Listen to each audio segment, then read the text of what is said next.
This is Another Kingdom by me, Andrew Klavan, performed by Michael Knowles. In the last episode, back in LA, Austin Lively located a novel called Another Kingdom that described the strange land of Galiana, where he was accused of the murder of Lady Kata Palav. But before he could find the book, he was swept back into that land and put on trial. A witness, the beautiful Lady Betharay, claimed to have seen him committing adultery with the victim. And now, Another Kingdom, Episode 4. It was impossible. It was insane. How could the Lady Betharay love me? I didn't even know her. But all this was impossible. It was all insane. And the more I thought about it, the more certain I was of what I saw. Her eyes condemned me. Her eyes were furious with me. But it was the condemnation of betrayal, the fury of her pain, of her love. And there was something else. An image in my mind, a visceral flashback. Something that never happened, and yet something I felt I remembered. A kiss.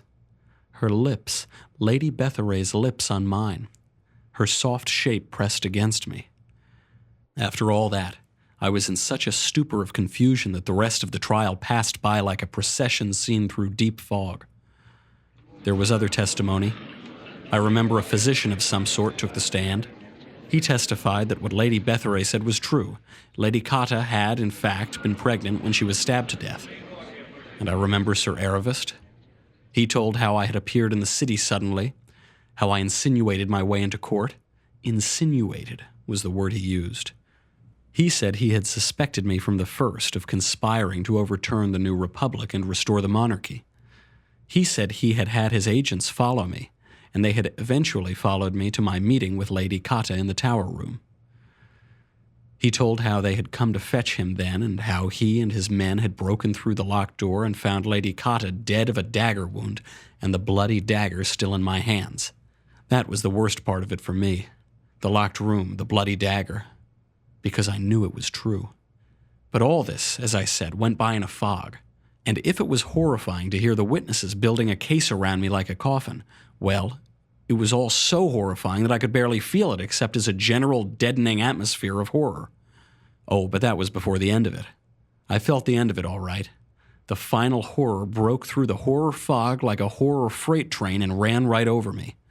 At the end of it, when the testimony was done, the creepy wizard guy bent down again and whispered in Lord Iron's ear.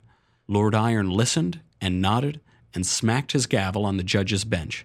He looked down at me from his great height so that I quailed with fresh fear even before he spoke. And then he spoke.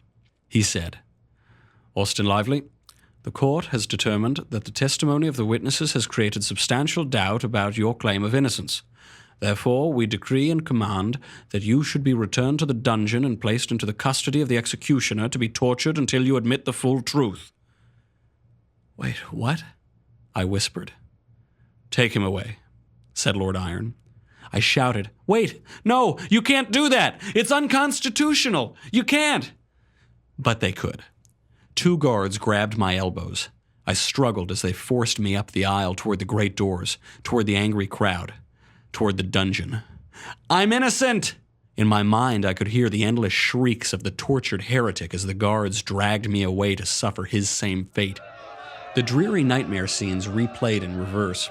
The angry crowd trying to lynch me as I was hustled from the tribunal hall back to the castle, the stone stairway down into the hell of the dungeon, the beak-nosed jailer with his giggle and his torch leading the way into the cell, the one-eyed, fang-mouthed ogre going batshit, roaring and squealing and straining against his chains so that dust flew from the walls and I expected the anchoring rings to fly free at any moment.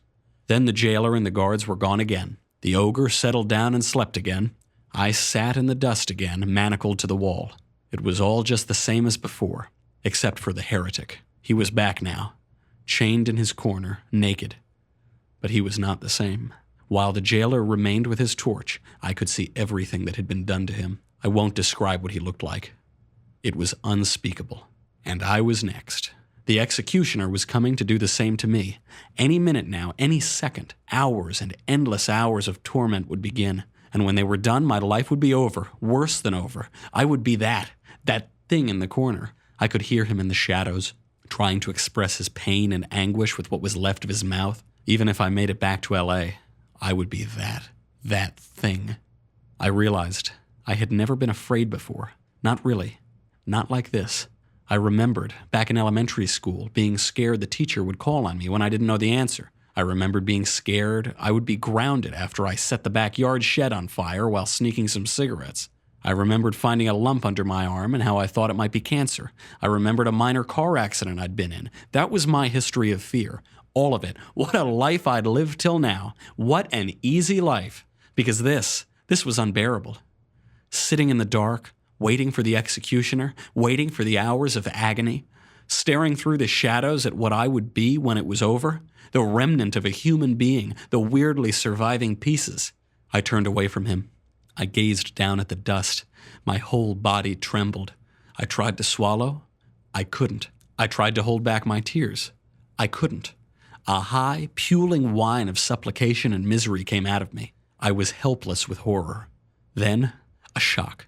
Something caught my eye, some dim, momentary something to my left. I turned and gasped, startled. That thing was back. That rodent with a woman's face. It was sitting right next to me, a deformed beast. Creepy. Staring at me, its black eyes glittering in the shadows.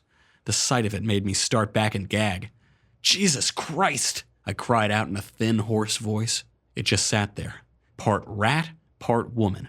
A hideous mutant. It just went on staring with its bizarrely human eyes. After a second, it glowed again the way it had last time, briefly throwing off a confetti of colored lights, then going dark. Horror added to horror forced the words out of me. For God's sake, what are you? It, snorted with derision. She was mocking me. Such a human sound, but coming from this monstrosity made it seem all the more monstrous. What? I said. What are you? It spoke. Even that was awful, even the fact that it spoke, that such a creature could speak. What are you? It said, she said, because it had a woman's voice, though so high-pitched and nasal it sounded as much like a mouse's squeal. What? I said again, barely able to get the word out, strangled by my fear of what was coming for me any minute, any second. What are you? She said again. I'm Maud. That's who I am. What are you? I'm a man, I said through my tears. She snorted again, snorted derisive laughter, rolled her eyes. A man, she said. Look at you. What the? I could barely think. I was so terrified. Every word we spoke meant a second passed. Every second that passed brought me closer to the torture chamber. You're a rat, and you're talking to me. You're some kind of... What the fuck are you? Why are you here? It's a long story, said Maud, the mutant rodent woman. A sin, a curse, a quest. You want to hear about it, or you want to get out of here? What? You want... Get out. You can get me out? I want to get out. I eagerly turned toward her and away from what was left of the heretic. I tried to focus. What can you do? Not much, said the rodent girl. I have no magic of my own, but if I can channel the forest kings, I might be able to get those manacles off you. I thrust my hands toward her eagerly. No clue what the fuck she was talking about, but if there was any chance... She looked me dead in the eye and spoke with maddening slowness. But I can't do it with you mewling like a hungry kitten. A man, she muttered derisively again. Just do it. Just get these things off me, I said, holding my hands out again so that my chains rattled. Can you get the door open too? Maybe. Like I said, I have to channel Toritano. So you have to shut up and let me focus. I'm quiet. Do it, I said. I glanced over my shoulder toward the door. It was silent out there in the dungeon maze. In here, in the cell, the ogre snored. The heretic in the shadows made his terrible low laments. That was all. I faced the awful rodent girl again. Maud. She was gazing at the manacles on my wrists, taking deep breaths that made her furry front rise and fall. Come on, I whispered. Shut up! I'm focusing. I managed to bite back my curse.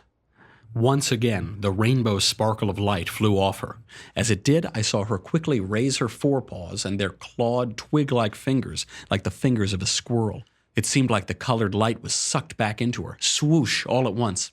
And then colored lightning sparked out of her claws. There was an electric fritz, and I felt the heat on my wrists and saw the manacles leap and tremble under the flashing current. Then the sparks died. I pulled at the manacle on my right wrist with the fingers of my left hand. It held fast. "It isn't," I started to say. But Maud hissed at me. "Shut up! You think this is easy?" "Well, do it, do it!" Again, she sat there breathing, focusing, waiting. Again, the colored lights came off her. She raised her claws. She gave a little high-pitched grunt of effort. The light was sucked back into her and the sparks flew and hit the manacles. I felt the metal jump and tremble against my flesh. I willed the manacles to snap apart. But then horribly, footsteps on the dungeon stairs. "Jailer?" It was the executioner. The heretic in the corner heard him and gave a squeaking moan of fear through the hole in what was left of his face. "Jailer, I'm here for the prisoner Lively." The sparks from the rodent's claws winked out. I tried to break the manacle again. Again, it wouldn't budge. "Jailer!" I heard the jailer's door come creaking open. I saw the glow of torchlight spilling through the window hole in the cell door. I'm coming! I heard the jailer say. The mutant rodent was just sitting there again. I whimpered at her, "Please." "Stop it!" She spat in a harsh whisper. "You say you're a man. Be a man!" I heard the jailer's keys rattle as his footsteps approached the door. Other footsteps joined with his, the heavy footsteps of big men. The heretic's tongueless moans of fear grew louder and more awful. I tried to compose myself. I thought, "Be a man." I drew a deep breath. I said a prayer. My parents had taught me there was no God, but I prayed anyway. It just came out of me. I held my hands out and was silent, letting the rodent girl focus. The jailer was at the door. I heard his key slip into the keyhole. The confetti of colored lights flew off the rodent girl again and was sucked back into her again and shot out of her forepaws again, and the manacles heated and shook and rattled on my wrists. I looked on in hope, but desperate hope. What good would this do me now?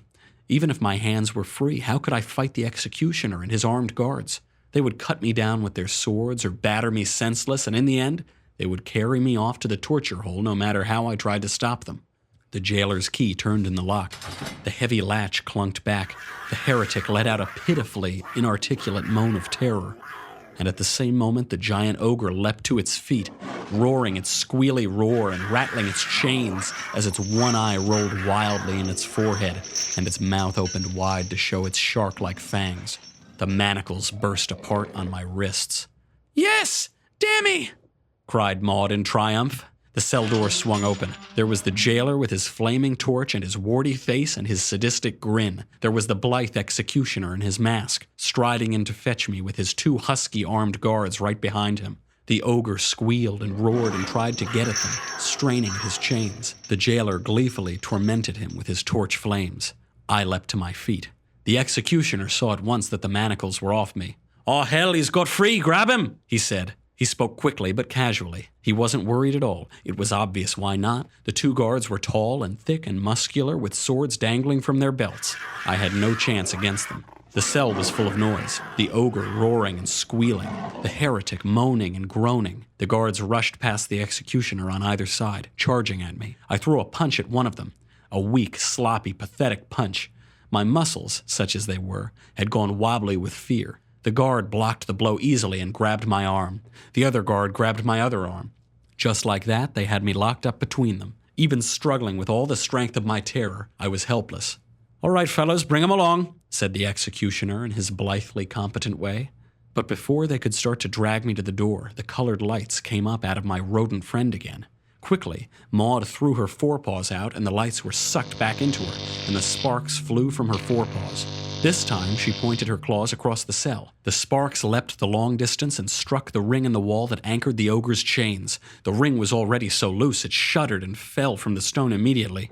All at once, the ogre was free. In an unthinkably swift instant, the one-eyed monster's great horse haunch of an arm lashed out and knocked the torch from the jailer's hand.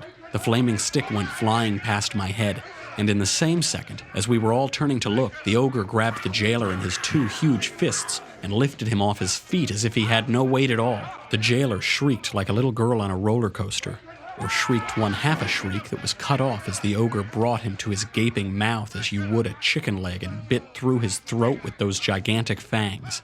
All this took a moment, less.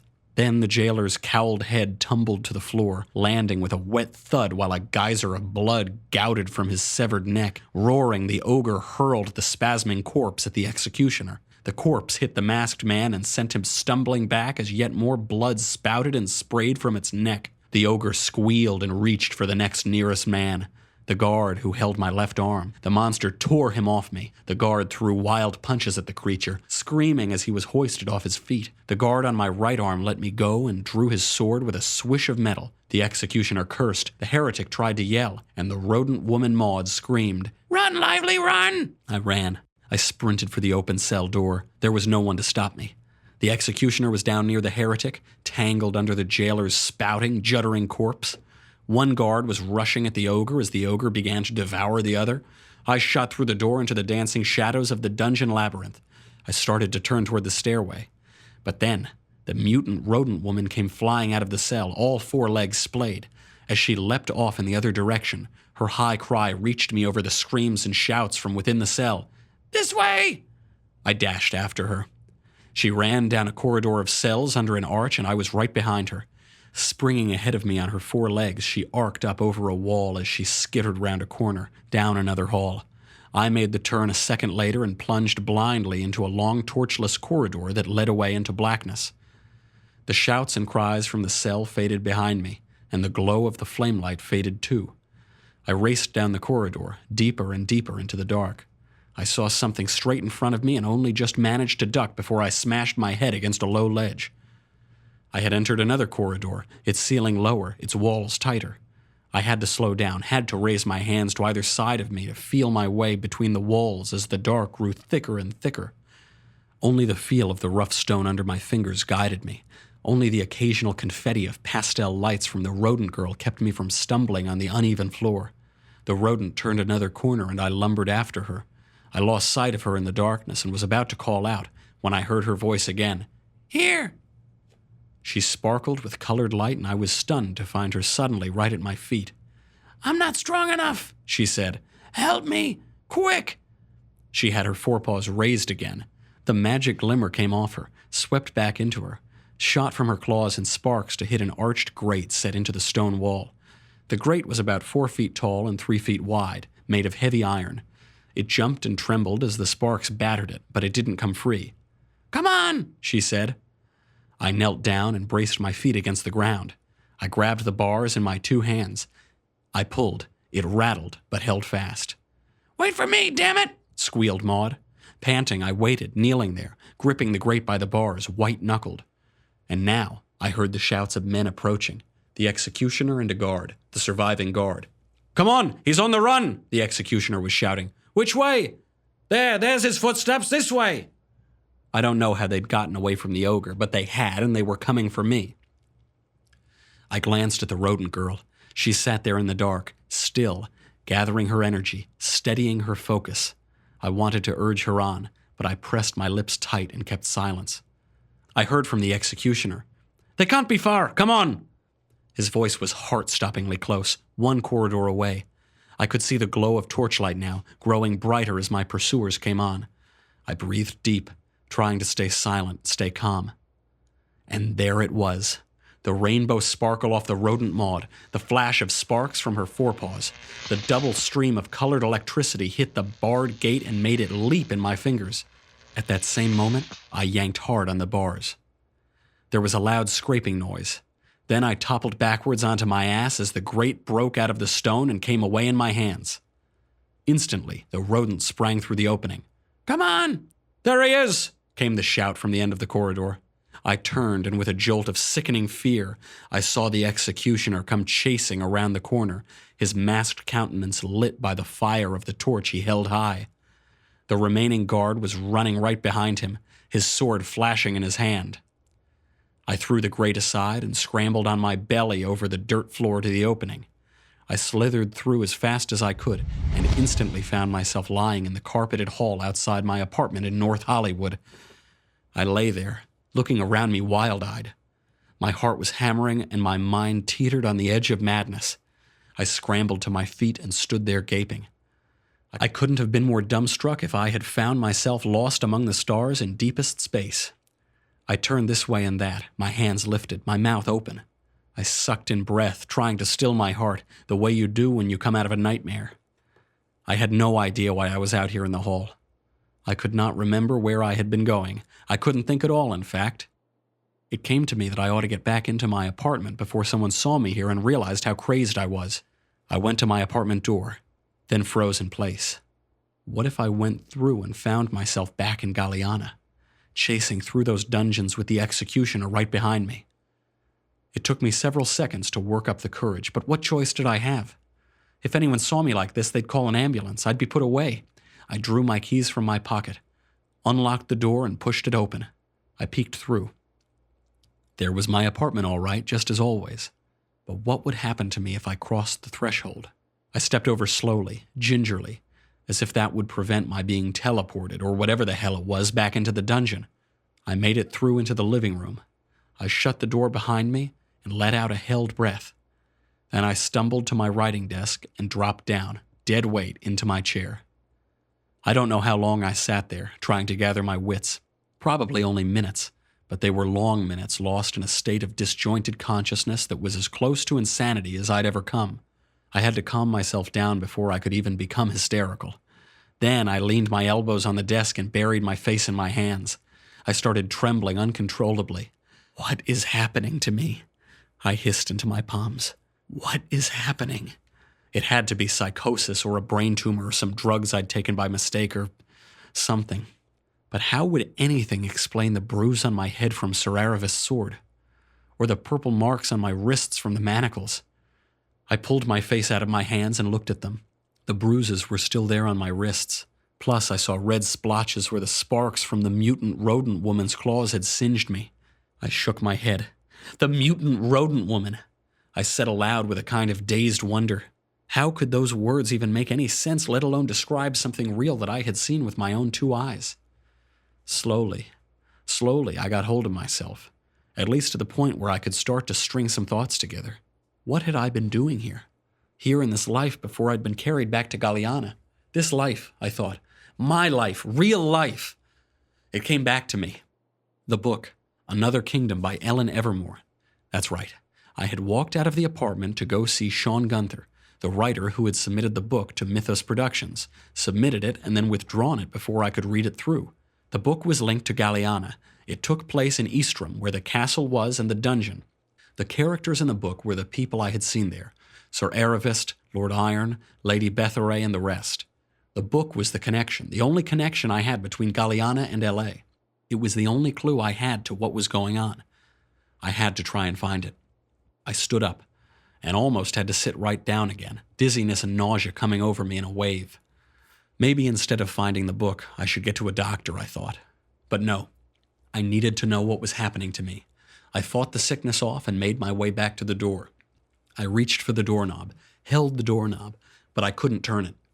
I was paralyzed with the fear that I would step across the threshold and find myself back there, back in the dungeon, on the run. I stood there long seconds, unable to move. "Be a man," I whispered. Then I turned the knob, opened the door, and walked out. I drove my battered Nissan out of the garage up onto the evening streets. I was still in a daze, my mind flashing from one impossible image to another. I let out a shuddering sigh as I remembered the moment when the ogre had ripped off the jailer's head. I remembered the spout of blood and the wet sound the head made when it hit the cell floor. Jesus, I whispered as I drove. There were other memories. The jostling crowd raging at me. The judges on their high bench looking down at me with cold doom in their eyes. Lady Betharay. The thought of her seemed to draw me even deeper into a dream state. The thought of how she looked, in her tiara with her raven hair spilling down, in her flowing gown of white and gold, how she moved in it, how she spoke like silver bells ringing. And as I thought of her, it happened again just as it had happened in the courtroom when she faced me. I felt her kiss warm on my lips, felt her arms around me, her body pressed against mine. A visceral memory that could not be a memory at all because it had never happened. All the same, the absurd realism of it made my body stir. I drew a long, deep breath, forcing myself out of my trance. I looked around to get my bearings. Where was I? I was stopped. The Nissan was stopped at a red light at an intersection on the desolate stretch of Lancashire that led to the freeway. There was a Yummy Tum donut shop to my right and a mini mall way across the broad boulevard to my left. Lady Betharay melted from my vision as I focused on the barracks-like buildings and glaring street lamps of the real world. Then I glanced up into my rearview mirror. That's when I saw the black Mustang. "Shit," I said aloud. In the craziness of transition from one world to another, I had forgotten all about it.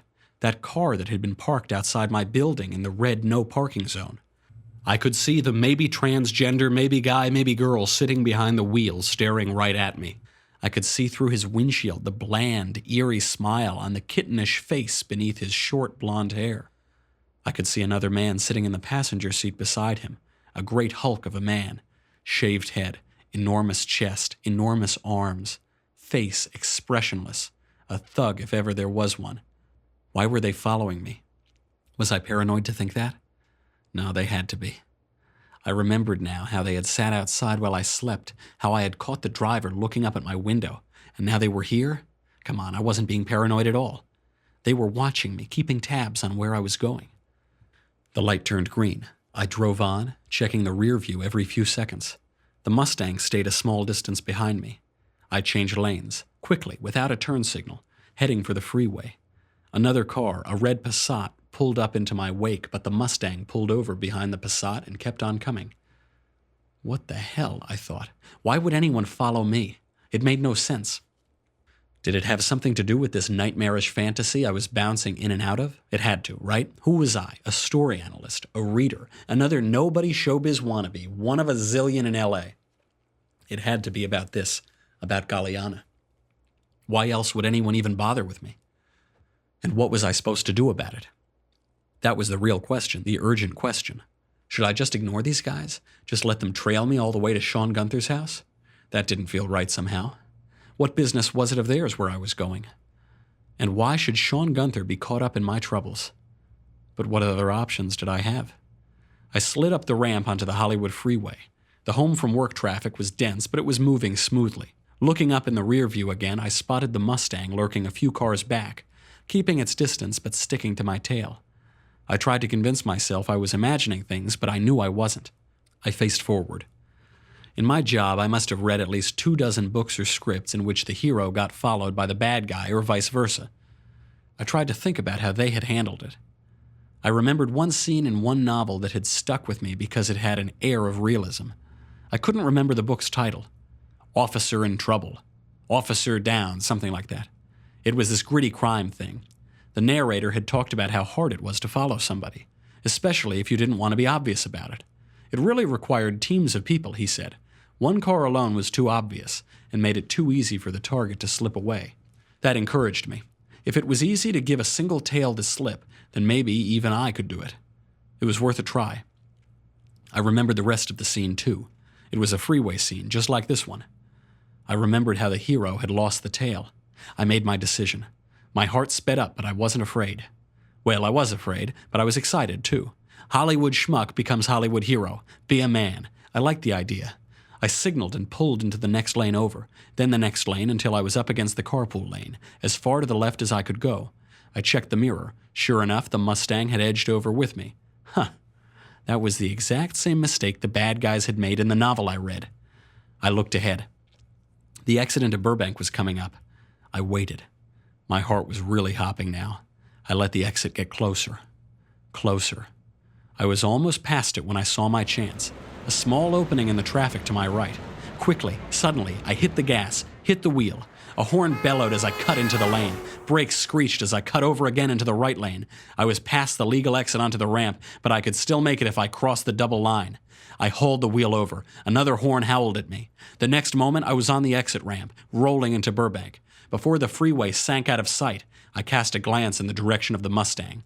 It was stuck one lane over. No chance it could reach the ramp in time. No way it could brake or back up in the traffic. I saw the shave-headed hulk turn and give me the sneering stare of cold death. Well, bite me, sluggo. The black car kept heading south helplessly until it was gone from view. I came off the freeway and turned the Nissan away from the boulevard into the side streets the first chance I got. I made turn after turn, traveling block after block past lawns and houses, making my roundabout way toward the Hollywood Hills. I kept checking the rear view, but there was no sign of the Mustang. I had lost it. For the first time in what seemed like forever, I laughed out loud. Too soon. I laughed way too soon.